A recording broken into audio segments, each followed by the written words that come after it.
चलो बच्चों, अब हम आते हैं, देखो कितने हमारे पास चैप्टर हैं ऑर्गेनिक के, 4। तो हमने first chapter that is halo alkane और हेलो एरीन की नेम रिएक्शन देख ली। हमारे पास सेकंड चैप्टर है एल्कोहल, फिनॉल एंड ईथर। देखो लिखा हुआ कितना है, 7 रिएक्शन। बोलोगे आपने वहाँ 10 लिख के 13 पढ़ा दी। अब चलो इसको चेक करते हैं कि अगर हम एक बार ढंग से पढ़ लेते हैं तो उसका इफेक्ट हमारे आगे के ऑर्गेनिक में कैसा आता है। क्योंकि आज मेरा उद्देश्य यही है कि तुमको ऑर्गेनिक कैसे पढ़ना है ये मैं सिखा सकूँ। देखो यहाँ पर ये नाम के लिए तो 7 रिएक्शन लिखी हुई है, पर तुम ध्यान दो, जहां जहां ये तुमको येलो हाइलाइटेड लेटर्स दिख रहे हैं, फोकस करोगे बच्चे, तो यहाँ पर ये जो दिख रहा है तुमको येलो कलर, ये देखो यहाँ पर ये डायजन रिएक्शन लिखा हुआ है, देन रायमर्ट-ईमन रिएक्शन लिखा हुआ है और डायएजोटाइजेशन। क्या इनको हमको पढ़ने की जरूरत है? बिल्कुल भी नहीं। क्यों? क्योंकि इन्हीं रिएक्शन को तो हमने वहां पर पढ़ा हेलो एल्केन और हेलो एरीन्स में। ठीक है, इसका मतलब अब हमारे पास केवल बच गई कितनी रिएक्शन पढ़ने के लिए? 4 रिएक्शन। ठीक है, अब वो 4 रिएक्शन क्या है, हम वन बाय वन इनको इस चैप्टर में देखेंगे। ठीक है, जैसे सबसे पहला एक बहुत फेमस रिएजेंट है हमारे पास, ल्यूकास रिएजेंट। ल्यूकास रिएजेंट की अगर हम बात करें तो ल्यूकास रिएजेंट किसको बोला जाता है? मिक्सचर ऑफ एनहाइड्रस ZnCl2 और HCl। इसके मिक्सचर हो सकता है कई बार एमसीक्यू में तुमसे कुछ ना पूछा जाए, सिर्फ ये पूछ लिया जाए कि ल्यूकास रिएजेंट क्या है। यहाँ कई बार सब्जेक्टिव क्वेश्चन बन जाए कि ल्यूकास रिएजेंट क्या है और उसका काम बताओ। तो ल्यूकास रिएजेंट तो तुमको समझ में आ गया कि एनहाइड्रस ZnCl2 और HCl के मिक्सचर को हम क्या बोलते हैं? Lucas reagent. अब अगर हम इसके काम की बात करें तो देखो ल्यूकास रिएजेंट करता क्या है, ये किसी भी दिए गए अल्कोहल को, तुमको याद होगा बच्चे जब मैंने तुम लोग को बोला कि हम लोग क्या कर सकते हैं, किसी भी अल्कोहल को, देखो अल्कोहल को कन्वर्ट करने के क्या क्या तरीके हमारे पास है, ध्यान देना बेटा। ये देखो यहाँ पर अगर मैं अल्कोहल लेती हूँ और तुमको कोई बोले कि इस अल्कोहल को तुमको बनाना क्या है, RH बनाना है। R की जगह ये हमारे पास इथाइल है यहाँ पर, मतलब एनी हो तुमको ROH को क्या बनाना है, RH बनाना RH है। देखो अब हमारे पास इसके जाने के लिए कौन कौन से रास्ते बनते हैं, बनाना हमको RH ही है ना, लेकिन देखो तुमने द बेस्ट सीखा कौन सा, SOCl2 वाला, मतलब डायजन रिएक्शन। दूसरा तुमने देखा हुआ है PCl5 के साथ भी हम अल्कोहल को कन्वर्ट कर सकते हैं। तीसरा तुमने देखा हुआ है PCl3 के साथ, और अब अगर चौथा तुमको याद हो तो वहां पर हम लोग क्या डाल सकते हैं, HCl। तो HCl जनरली अकेला नहीं यूज करते, इसके साथ हम लोग क्या ले लेते हैं, ZnCl2। अब फिर वही बात आ गई, जब जब किसी का प्रेजेंस होता है तो हमसे डेफिनेटली क्वेश्चन पूछा जाएगा कि उसके होने और ना होने का उस रिएक्शन में क्या इंपॉर्टेंस है। तो हम पहले देख लेते हैं कि जो हमने देखा ल्यूकास रिएजेंट, वो क्या है Lucas reagent? It is a just mixture of anhydrous ZnCl2 and HCl। अब देखो ये HCl का काम तो तुमको पता है, मतलब ZnCl2 वहां पे एज ए रिएजेंट काम करेगा, रिएक्शन के एरो के ऊपर लिखा रहेगा। ये देखो रिएजेंट के एरो के ऊपर यहाँ पर लिखा हुआ है ये एनहाइड्रस ZnCl2, मतलब मेन काम तो HCl कर रहा है, OH को क्या करेगा, सब्स्टिट्यूट करेगा। अब ये ल्यूकास रिएजेंट क्या करता है, यहाँ पर किसी भी अल्काइल हैलाइड को, किसी भी अल्कोहल को कन्वर्ट कर देता है उसके अल्काइल हैलाइड वाले फॉर्म में। अब देखो अल्कोहल तुम पानी में देखते हो सॉल्युबल हो जाता है, ऑब्वियस सबने देखा होगा। तो अल्कोहल जो है वाटर में सॉल्युबल होता है, इसका मतलब क्लियर सोल्यूशन होता है हमारे पास।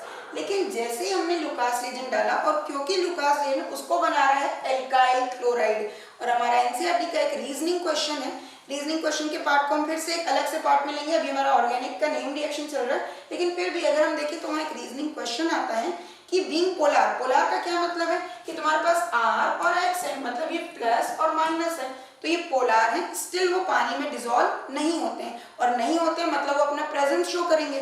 तो जैसे ही अल्काइल हैलाइड बनता है तो वहाँ सोल्यूशन कैसा हो जाता है, क्लाउडी हो जाता है, टर्बिडिटी आ जाती है, मतलब जो क्लियर सोल्यूशन था वह मिल्कीनेस अपीयरेंस के साथ आने लगता है। तो ये है ल्यूकास रिएजेंट का काम। ये क्या करता है, किसी भी दिए गए अल्कोहल को कन्वर्ट करता है किसमें, अल्काइल हैलाइड में। अब देखो यहाँ पर ये टेबल के फॉर्म में दिया हुआ है, इसका मतलब ल्यूकास रिएजेंट का हम क्या सीखेंगे, काम क्या होता है। तो other than it converting alcohol into alkyl halide, इसका काम एक और बहुत इंपॉर्टेंट काम है। सपोज करो तुम्हारे पास 3 टेस्ट ट्यूब है जिसमें तुमको 3 अल्कोहल दिए हुए हैं, उसमें 1 डिग्री 2 डिग्री और 3 डिग्री अल्कोहल है, लेकिन क्योंकि वो सॉल्युबल होते हैं तो उनका जो ट्रांसपेरेंट सोल्यूशन है हम आइडेंटिफाई नहीं कर पाएंगे वो 1 डिग्री है, 2 डिग्री है, 3 डिग्री है। तो जैसे ही हम उसमें ल्यूकास रिएजेंट डालते हैं तो उनका जो ऑर्डर होता है, देखो बच्चे अगेन यहाँ ऑर्डर की बात आ गई, तो ऑर्डर पे भी हम जाएंगे, लेकिन पहले ये देख लो कि हमको ऑब्जर्वेशन क्या मिलता है। तो जैसे हम लोगों ने लुकास रिएजेंट डाला तो इनका जो टर्बिडिटी शो करने का, क्लाउडीनेस शो करने का जो ऑर्डर होता है वो आता है क्या, देखो लिखा हुआ है। अगर हम टर्शियरी अल्कोहल लेंगे तो यहाँ लिखा हुआ है इट अपीयर्स इमीडिएटली। इमीडिएटली का मतलब तुमने डाला नहीं कि नीचे से व्हाइट प्रेसिपिटेट टाइप का क्लाउडीनेस आना चालू हो जाएगा। यहाँ क्या लिखा हुआ है, इट अपीयर्स आफ्टर 5 मिनट्स। यहाँ पे 5 मिनट के बाद वो दिखाई देता है जब वो सेकेंडरी अल्कोहल होगा। लेकिन अगर 1 डिग्री तो यहाँ क्या लिखा हुआ है, अपीयर ऑन हीटिंग। मतलब अगर हम लैब में एक्सपेरिमेंट कर रहे हैं तो मैं वहां लिख सकती हूँ नो टर्बिडिटी। तो कई बार किसी ऑप्शन में कई बार लिखा रहता है नो टर्बिडिटी, तो जब तक हम ना चाहें, मतलब हम उसको हीट ना करें, तब तक वो टर्बिडिटी नहीं देता है। लेकिन इसका मतलब ये बिल्कुल भी नहीं है कि तुम 1 डिग्री अल्कोहल को 1 डिग्री हैलाइड में लुकास रिएजेंट यूज करके कन्वर्ट नहीं कर सकते, कर सकते हैं। बस एज अ एनालिटिक टेस्ट जब हम उसको यूज कर रहे होते हैं तो एक स्टैंड में हमारे पास अगर 3 टेस्ट ट्यूब रखे हैं, तीनों में हमने लुकास रिएजेंट डाल दिया है, तो जो इमीडिएट एक्शन देगा वो 3 डिग्री होगा, थोड़ी देर बाद देगा तो वो 2 डिग्री, और ऑलमोस्ट हमको उसको या तो हीट करना ही पड़ेगा तब जाके रिएक्शन देगा, तो वो क्या होता है 1 डिग्री। ठीक है, चलो अब हम लोग आगे आते हैं। एक चीज और बच्चे, जैसे यहाँ पर अगर हम ZnCl2 का देखें, ZnCl2 का तुमसे रोल पूछा जाएगा। जैसे मैंने कई बार जो चीजें प्रेजेंस है उनके काम की बात की, पिरिडीन की बात की, एसीटोन की बात की, ऐसे ही तुमसे पूछा जाएगा ZnCl2 का रोल क्या है। तो ZnCl2, अच्छा एक चीज यहाँ पर आप और समझोगे बच्चे, थोड़ा सा ध्यान दोगे ना यहाँ पे, ताकि तुम अरेंजमेंट के क्वेश्चन बना सको। देखो यहाँ पर क्या होगा, तुमसे पूछेगा कि ये ZnCl2 का रोल क्या था। तो ZnCl2 पे अगर हम देखें तो ZnCl2 क्या करता है, पहले तो हम रिएक्शन पे आते हैं। क्या देखा तुमने, ये था ROH, तुमने लिया क्या HCl, किसके प्रेजेंस में लिया, ZnCl2 के प्रेजेंस में, तब ये क्या बन गया RCl। अब आते हैं रिएक्शन की थोड़ी सी मैकेनिज्म पे। तुमने ध्यान दिया बच्चे, यहाँ का OH हटकर यहाँ Cl आया है, मतलब सबसे पहले ये बॉन्ड ब्रेक हुआ होगा। Chemical reaction is nothing else, is just a breaking of old bond and formation of new one.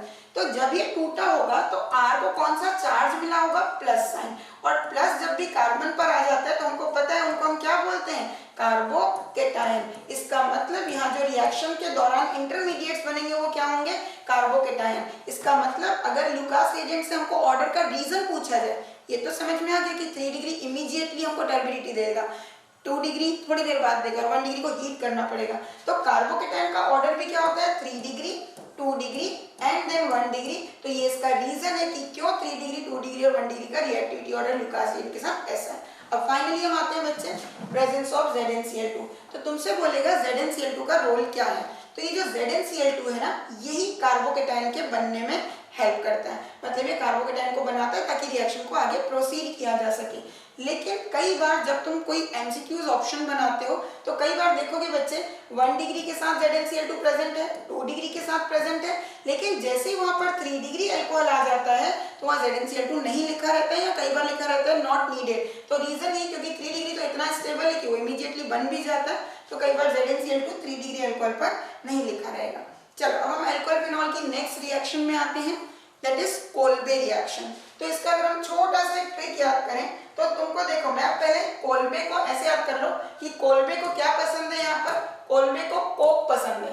तो कोल्बे को कोक पसंद है तो कोक थोड़ा सा ऐसे ये प्रोनाउंसिएशन टाइप का है कि ये एसिटिक एसिड, सैलिसिलिक एसिड बनेगा। ऐसा क्यों याद करना जरूरी है, देखो बेटा तुमने अभी थोड़ी देर पहले जब मेरे साथ राइमा-टीमन रिएक्शन पढ़ी, तो राइमा-टीमन रिएक्शन क्या थी, मैं यहाँ लिख रही हूँ, देखोगे राइमा-टीमन रिएक्शन थी जब तुम फिनॉल को, देखो फिनॉल को, तो को के लिए मैंने क्या लिया KOH, किस में डालते हो, क्लोरोफॉर्म में। तो क्लोरोफॉर्म में जैसे ही तुमने डाला तो ये किस में कन्वर्ट होके आ जाता था, ऊपर OH एज इट इज रहेगा, अपने साथ एक एक्स्ट्रा चीज ले आता था क्या, दैट इज एल्डिहाइड, और इसका नाम क्या था, सैलिसैल्डिहाइड, सैलिसैल्डिहाइड। तो अब यहाँ पर प्रोडक्ट देखोगे तो सैलिसिलिक एसिड बन रहा है। यही एक सबसे बड़ा कंफ्यूजन का कारण बन सकता है हमारे लिए कि कहाँ सैलिसैल्डिहाइड बनेगा, कहाँ सैलिसिलिक एसिड। सिर्फ यही कारण है कि मैंने बोला कोल्बे को कोक पसंद है, तो कोक से वो तुमको 2 O याद आ जाएंगे, तो 2 O याद आ जाएंगे तो समझ आ जाएगा कि वहाँ सैलिसिलिक एल्डिहाइड नहीं सैलिसिलिक एसिड बनने वाला है। अब हम आते हैं इसकी मेन रिएक्शन पर,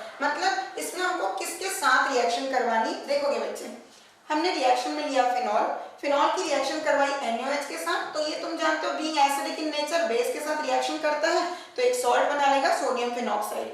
फिर इसकी रिएक्शन CO2 के साथ होती है, कार्बन डाइऑक्साइड, ठीक है। कोक पसंद है, देखो तो कोक के लिए 2 ऑक्सीजन लाने भी पड़ेंगे ना, तो वो तुम CO2 में ही लेते हो, ठीक। अब CO2 लेके आए तो ये सबसे पहले क्या बनाता है, सोडियम सैलिसिलेट, जिसको HCl के प्रेजेंस में डालें तो अभी get the main product that is salicylic acid. तो इस तरीके से बच्चे तुम कोल्बे और राइमाटिमन को बहुत अच्छे से करोगे, क्योंकि हो सकता है बहुत ज्यादा संभावना इनकी नेम रिएक्शन में तो है ही, लेकिन इसके अलावा हमको ये कन्वर्जन के फॉर्म में भी पूछे जा सकते हैं। तो ये तुमसे कन्वर्जन में कैसे पूछे जाएंगे कि फिनॉल को सैलिसिल्डिहाइड कैसे बनाओगे, फिनॉल को सैलिसिलिक एसिड कैसे बनाओगे। ठीक है, चलो अब हम लोग आते हैं बच्चे ऑलमोस्ट इस चैप्टर की लास्ट रिएक्शन है जो हमसे पूछी जाती है, दैट इज विलियमसन सिंथेसिस। ठीक है, और ये ईथर की रिएक्शन है और ईथर के अंदर सिर्फ एक ही नेम रिएक्शन है। देखो इस पार्ट में ना नेम रिएक्शन कम लेकिन मैकेनिज्म बहुत ज्यादा है, तो नेम रिएक्शन तुमको यहाँ पे ईथर के प्रिपरेशन के लिए एक ही है और वो है विलियमसन सिंथेसिस। तो विलियमसन सिंथेसिस को तुमको याद करना है RH प्लस रोना। रोना सिर्फ याद करना है, रोना है नहीं, ठीक है, क्योंकि ये जो है RH और रोना क्या करता है, देखो अब यहाँ पर ये X को एलिमिनेट सब्स्टिट्यूट करेगा, X को यहाँ सब्स्टिट्यूट करेगा Na के साथ, तो आंसर क्या आ जाएगा हमारे पास ROR। मतलब विलियमसन में तुम क्या लेते हो, एल्काइल हाइड लेते हो और उसको रोना के साथ रिएक्शन कराते हो और ये ईथर बनता है। ये सेम रिएक्शन है बेटा, क्योंकि मैं तो अभी सिर्फ नेम रिएक्शन ले रही हूँ, अदरवाइज जब तुम थोरो चैप्टर पढ़ते हो हेलो एल्केन हेलो एरीन तो वहाँ पे न्यूक्लियोफिलिक सब्स्टिट्यूशन रिएक्शन पढ़ते हैं हम लोग, जो कि हम अलग से पार्ट लेके मैकेनिज्म का एक अलग से पार्ट लेंगे हम लोग। तो यहाँ पर तुमको देखो RH में सब्स्टिट्यूशन हो रहा है और X क्योंकि माइनस है तो ऑर्गेनिक केमिस्ट्री में माइनस को हम लोग क्या बोलते हैं, nucleophile. It is seeking for the nucleus positive charge, so called nucleophile. तो न्यूक्लियोफाइल को हम यहाँ सब्स्टिट्यूट कर रहे हैं, इसलिए कौन सी मैकेनिज्म है, न्यूक्लियोफिलिक सब्स्टिट्यूशन रिएक्शन। तो सेम चीज तुमको वहां पे भी हेल्प कर सकता है न्यूक्लियोफिलिक सब्स्टिट्यूशन रिएक्शन के फॉर्म में। ये बन गया तुम्हारा ईथर। बेटा देखो विलियमसन तुमने पढ़ तो लिया, लेकिन इसके क्वेश्चन या तो डायरेक्ट नाम से आएगा जो कि संभावना कंपैरेटिवली कम है। रीजन क्योंकि हमारे पास एनसीईआरटी में कुछ इस तरीके से क्वेश्चन दिए हुए हैं हमारे पास कि तुमको कुछ ईथर दिए हुए हैं और उनको बोल रहा है, ये देखो एनसीईआरटी के क्वेश्चन है हमारे पास, ये एनसीईआरटी का क्वेश्चन नंबर एक्सरसाइज 24 एंड 25 है। ये दो क्वेश्चन है, बोल रहा है यहाँ पर देखो नाम तो लिखा है विलियमसन, ये देखो विलियमसन लिखा हुआ है यहाँ पर, ये विलियमसन सिंथेसिस, लेकिन क्या पूछ रहा है, सिर्फ रिएजेंट के नाम बताओ। मतलब तुमसे विलियमसन नहीं पूछ रहा, उसके अंदर रिएजेंट हम क्या यूज करेंगे। तो यहाँ पर ये 1-प्रोपॉक्सीप्रोपेन और ये ईथर बनाने हैं हमको। अब कैसे बनाने हैं, उसके लिए मुझे तुमको देखो, अच्छा सेकंड क्वेश्चन क्या है, लिमिटेशन है। मतलब मैं पहले लिमिटेशन बताऊंगी तब तुम रिएजेंट डिसाइड कर पाओगे। कैसे देखोगे बच्चे, यहाँ पर ये देखो, यहाँ पर जो है हमने क्या लेना चालू किया था, RH के साथ रोना लिया था और तुमको ये तो समझ में आ गया था कि breaking of old bond and formation of the new one creates the product. अब ये ROR बन गया, लेकिन अब ये R और X का बॉन्ड अगर टूटना है तो यहाँ पर इस एल्काइल हाइड को हम कोशिश करते हैं ये केवल कैसा होना चाहिए, 1 डिग्री, ना तो ये 2 डिग्री होना चाहिए, ना तो ये 3 डिग्री होना चाहिए, इवन ये एरोमेटिक भी नहीं होना चाहिए। मतलब अगर हम बात करें फर्स्ट क्वेश्चन की जिसमें हमको रिएजेंट पता करने हैं, तो उसको ध्यान देते समय हमको ये ध्यान रखना है कि 2 डिग्री और 3 डिग्री को हैलाइड फॉर्म में नहीं लेना है। अगर हमको लेना ही पड़ा तो उसको हम लोग रोना के फॉर्म में, क्योंकि हमको 2 R चाहिए रहते हैं, तो एक को X के साथ लेना है और एक को Na के साथ में। तो यहाँ पर अगर हम इन क्वेश्चन को सॉल्व करें तो तुमने ध्यान दिया alkyl hide should be only primary. चलो बच्चे अभी क्वेश्चन देखते हैं हम लोग। यहाँ पर ये देखो, ये क्वेश्चन लिखा हुआ है तुम्हारे पास, ये इसको हम लोग 1 बाय 1 सॉल्व करेंगे। देखना इधर, जैसे यहाँ पर तुमको बोला सबसे पहले क्या बनाना है हमको, यहाँ पर 1-प्रोपॉक्सीप्रोपेन। तो देखो 1-प्रोपॉक्सीप्रोपेन के लिए हम क्या करेंगे, स्ट्रक्चर बनाएंगे। तो ये C3H7 और O और C3H7, क्योंकि 1-प्रोपॉक्सीप्रोपेन लिखा है। अब क्योंकि दोनों एल्काइल 1 डिग्री है और सेम है, तो तुम्हारे पास यहाँ कोई चॉइस नहीं है। एक को देखो करना क्या है, जैसे तुमको इसके रिएजेंट बनाने तो करना क्या है, यहाँ पर इसको काट दो। अब O जनरली नेगेटिव होता है, तुमको देना क्या है, एक को Na देना है और एक को X देना है, और Na के ऊपर भी चार्ज पता है प्लस और माइनस होता है, तो ऑब्वियसली जो माइनस है वो प्लस को अट्रैक्ट करेगा। तो यहाँ पर इसको तुम Na दे दोगे और इसको तुम X दे दोगे, तो इसके जो यूज हमारे पास रिएजेंट आ जाएंगे वो रिएजेंट क्या होंगे, that is propyl chloride C3H7Cl और साथ में क्या ले लेंगे C3H7ONa। चाहो तो रिएक्शन कंप्लीट कर सकते। तो ये देखो रिएजेंट हमको मिल गए। देखो यहाँ तो कोई दिक्कत थी ही नहीं, क्यों नहीं थी, क्योंकि दोनों सेम थे। अब आते हैं हम लोग सेकंड क्वेश्चन में। सेकंड क्वेश्चन में क्या बोल रहा है, इथॉक्सी बेंजीन। देखो इथऑक्सी छोटे वाले के साथ ना हम ऑक्सी लगाते हैं, नोमेनक्लेचर का हम अलग से हिस्सा लेंगे बच्चे। अभी हम लोग सिर्फ ऑर्गेनिक रिएक्शन को देख रहे हैं। तो यहाँ पर हम लोग ये OC2H5 that is ethoxy benzene. अब इसके साथ तुमको क्या करना है, ये बनाना तुम्हारा ना ये प्रोडक्ट है, तुमको केवल किसके बारे में बताना, ये तुम्हारा प्रोडक्ट है। तुमसे क्वेश्चन क्या पूछा जा रहा है कि बताओ ये बनाने के लिए तुम रिएजेंट कौन कौन से लोगे। तो देखो फिर वही बात जो मैंने सिखाई, जो ईथर तुमको बनाना है उसको काट दो। अब काट के तुम डिसाइड करो कि तुमको किसको क्या देना। तुम्हारे पास दो ऑप्शन है, एक Na देना है एक को और एक को X देना है। Na के ऊपर प्लस साइन होता है और X के ऊपर माइनस। तुम्हारा ये क्लीवेज डिसाइड करता है तुम किसको, अब क्योंकि क्लीवेज तुमने कर लिया है, अब ये किसके पास जाएंगे वो डिसाइड हो चुका है। कैसे देखो यहाँ पर जो है, जैसे क्योंकि यहाँ पर लिखा हुआ है ये O, तो यहाँ पर माइनस साइन आएगा और ये प्लस आएगा। इसका मतलब प्लस के पास माइनस जाएगा और माइनस के पास प्लस। उस हिसाब से अगर मैं इस क्वेश्चन को देखूं बेटा, तो मेरा आंसर आ रहा है कि मैं C2H5O के साथ पर क्या लूंगी, क्योंकि माइनस है तो Na लेना पड़ेगा, और क्योंकि ये हिस्सा जो है क्या था, प्लस था, तो मुझे इसके साथ C6H5 के साथ क्या लेना पड़ेगा, Cl। तुमको अगर लिमिटेशन याद हो तो हमने देखा था कि एराइल हैलाइड हम वहां पर नहीं ले सकते, मतलब मैंने जो क्लीवेज किया है वो गलत है। तो फिर जब क्लीवेज गलत है तो अब क्या करें, देखो अब सेकेंड ऑप्शन ढूंढते हैं। इसके लिए हम क्या करेंगे, फिर से इसको बनाते हैं, एक बार सीख लो, फिर तुमको वो फटाफट हर क्वेश्चन को बनाते बनेगा। देखो यहाँ पर मैंने फिर से वही लिखा OC2H5, यहाँ पर ये लिखा। अब मुझे क्लीवेज करना है, थोड़ी देर पहले जो क्लीवेज था वो मेरा कैसा क्लीवेज था, यहाँ से। अब मैं क्लीवेज यहाँ से कर देती हूँ, तो जैसे ये किया तो ये माइनस बन गया, अब ये प्लस बन गया।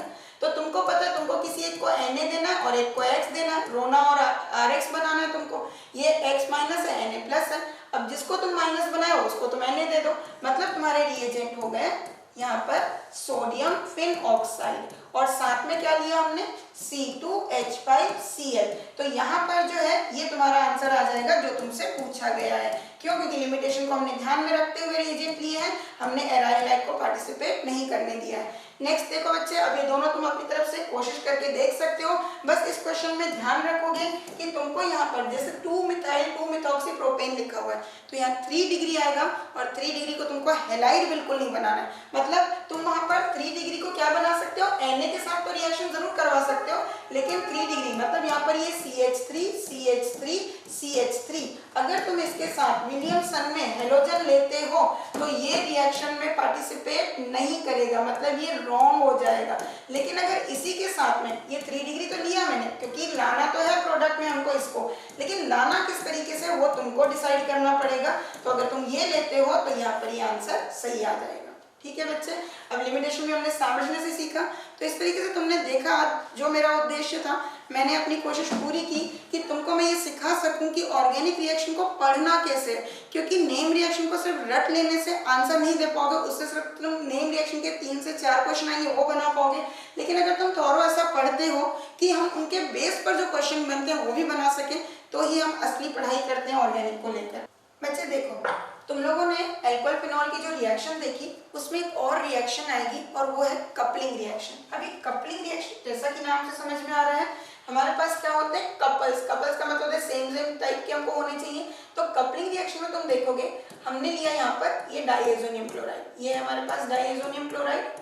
अब इसके साथ में तुमको फिनॉल की रिएक्शन करवानी है। देखो फिनॉल यहाँ आ रहा है, इसीलिए इस चैप्टर का पार्ट है। रिएक्शन का नाम क्या है, कपलिंग रिएक्शन। अब देखो इस कपलिंग का नाम जो मैं लिख रही हूँ, पहले मैंने रिएजेंट लिखे फिर मैं नाम लिख रही हूँ। क्यों, क्योंकि मुझे ये दिखाना था तुमको कि अगर मैं कपलिंग रिएक्शन ले रही हूँ मतलब मुझे कपल लेना है। इसका मतलब एक बात तय हो गई कि coupling reaction is only applicable for aromatic compounds. और उसमें भी बच्चे तुमको एक चीज याद रखनी है, जिसमें से एक रिएजेंट तो बिल्कुल क्या है, फिक्स है। मतलब ये एरोमेटिक कंपाउंड में तुम सिर्फ इसको चेंज कर सकते हो, डाइएजोनियम कंपलसरी कपलिंग रिएक्शन में लेना ही पड़ेगा। अब जैसे कपलिंग रिएक्शन में हमने फिनॉल लिया तो ये करता क्या है, देखो अभी कपल कपल आपस में क्या करेंगे, पेयर बना लेंगे। तो कैसा पेयर बनेगा, क्योंकि हमको रिंग का कपल बनाना है, तो ये हमने क्या लिया, एक रिंग इसकी ली, ये देखो डाइएजोनियम का, तो इसमें N2 लगा था। अब जब रिएक्शन होती तो ऑब्वियसली कुछ बाई प्रोडक्ट निकलती है, तो ये H और ये इसका H, देखो बेंजीन में यहाँ पर H लगा रहता है ना, तो ये H, OH के H को नहीं हटाना, ये H को इस Cl के साथ बाई प्रोडक्ट के फॉर्म में हटा देना। तो N2 बचा, मतलब Cl हमारे पास है नहीं, तो फिर अगली रिंग आ जाएगी।